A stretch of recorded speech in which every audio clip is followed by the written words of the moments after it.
नमस्कार, मैं हूं केसरी पांडे और एक बार फिर से हमेशा की तरह ध्येय टीवी के डेली एमसीक्यू प्रोग्राम में आप सभी का बहुत बहुत स्वागत है।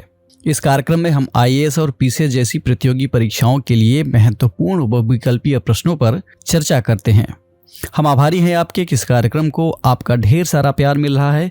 तो ज्यादा देर न करते हुए आइए शुरू करते हैं आज का एमसीक्यू और लेते हैं पहला प्रश्न।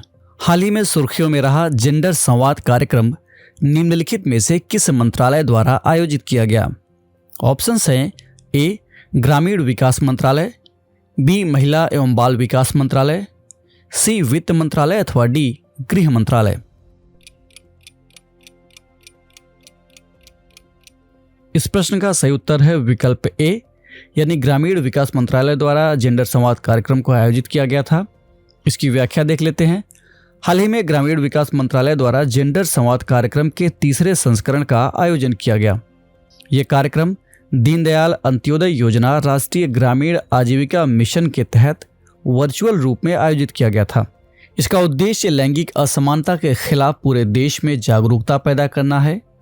साल 2022 के लिए इसकी थीम महिला समूहों के माध्यम से खाद्य एवं पोषण सुरक्षा को बढ़ावा देना है।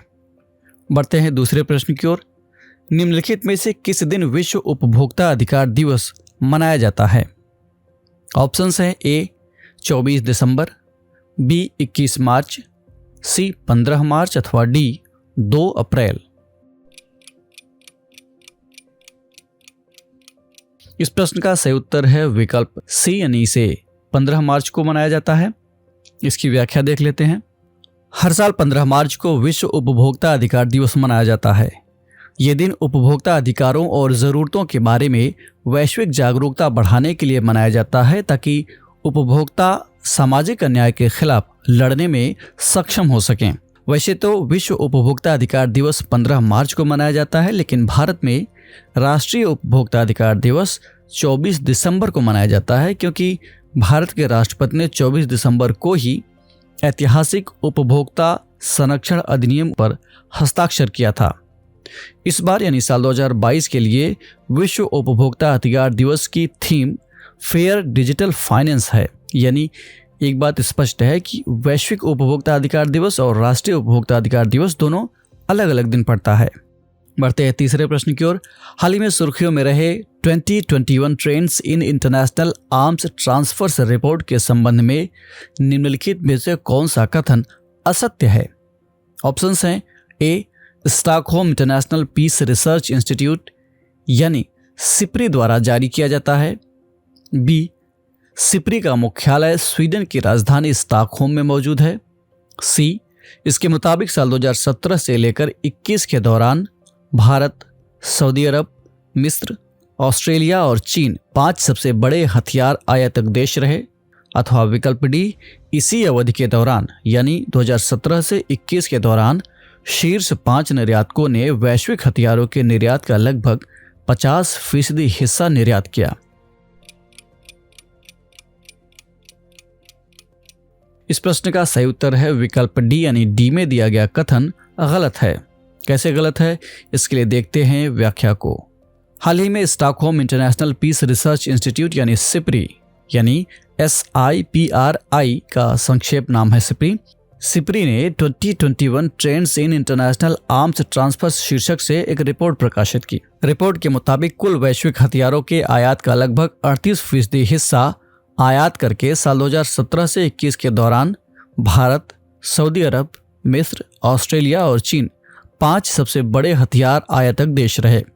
अमेरिका, रूस, फ्रांस, चीन और जर्मनी 5 सबसे बड़े हथियार निर्यातक देश रहे। इसी अवधि के दौरान यानी 2017 से 21 के दौरान शीर्ष 5 निर्यातकों ने वैश्विक हथियारों के निर्यात का लगभग 77% हिस्सा निर्यात किया, जबकि प्रश्न के चौथे विकल्प में इसे 50% बताया गया है। इसीलिए उस ऑप्शन में दिया गया कथन गलत है। बता दें कि साल 1966 में स्थापित सिप्री एक स्वतंत्र अंतर्राष्ट्रीय संस्था है जिसका मुख्यालय स्वीडन की राजधानी स्टॉकहोम में है। ये संस्था युद्धों तथा संघर्ष, युद्धक सामग्रियों, हथियार नियंत्रण और निशस्त्रीकरण के क्षेत्र में रिसर्च करके तमाम एजेंसियों को आंकड़े तथा सुझाव उपलब्ध कराने का काम करती है। बढ़ते हैं चौथे प्रश्न की ओर। निम्नलिखित में से किस राज्य द्वारा हाल ही में माई ईवी नामक एक पोर्टल जारी किया गया है? ऑप्शंस हैं ए मध्य प्रदेश, बी महाराष्ट्र, सी दिल्ली अथवा डी आंध्र प्रदेश।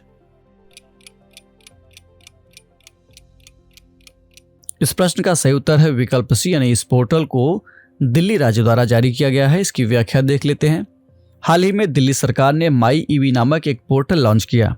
दिल्ली में इलेक्ट्रिक ऑटो की खरीद और पंजीकरण यानी रजिस्ट्रेशन के लिए इस पोर्टल को लॉन्च किया गया है।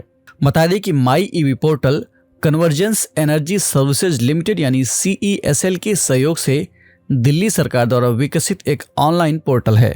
ये दिल्ली सरकार के परिवहन विभाग की वेबसाइट पर सभी उपयोगकर्ताओं के लिए उपलब्ध है। इसके माध्यम से ये सुनिश्चित किया जाएगा कि सहज स्वचालित चैनल यानी ऑटोमेटिक चैनल के माध्यम से लाभार्थियों को ऋण पर आर्थिक सहायता यानी लोन पर सब्सिडी मिल सके। बढ़ते हैं 5वें प्रश्न की ओर। हाल ही में सुर्खियों में रहे पैलेडियम के संबंध में निम्नलिखित में से कौन सा अथवा कौन से कथन सत्य हैं? पहला, रूस पैलेडियम का दुनिया का सबसे बड़ा निर्यातक देश है। दूसरा, ऐसे में रूस पर प्रतिबंध लगाने से सेमीकंडक्टर चिप की आपूर्ति बाधित हो सकती है। विकल्प हैं ए केवल 1, बी केवल 2, सी 1 और 2 दोनों अथवा डी इनमें से कोई नहीं।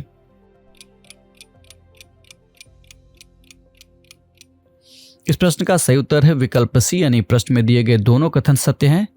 जरा इसके बारे में और जानकारी जान लेते हैं व्याख्या के माध्यम से। कोविड-19 महामारी के कारण सेमीकंडक्टर चिप की आपूर्ति पहले से ही काफी प्रभावित है। ऊपर से रूस यूक्रेन युद्ध के कारण इसकी आपूर्ति बाधित होना इसके लिए कोढ़ में खाज वाली स्थिति हो गई है। दरअसल पैलेडियम अपनी चालकता और गैर संक्षारक क्षमता के लिए जाना जाता है। इस तरह सेमीकंडक्टर उद्योग में इसका उपयोग प्लेटिंग के लिए किया जाता है।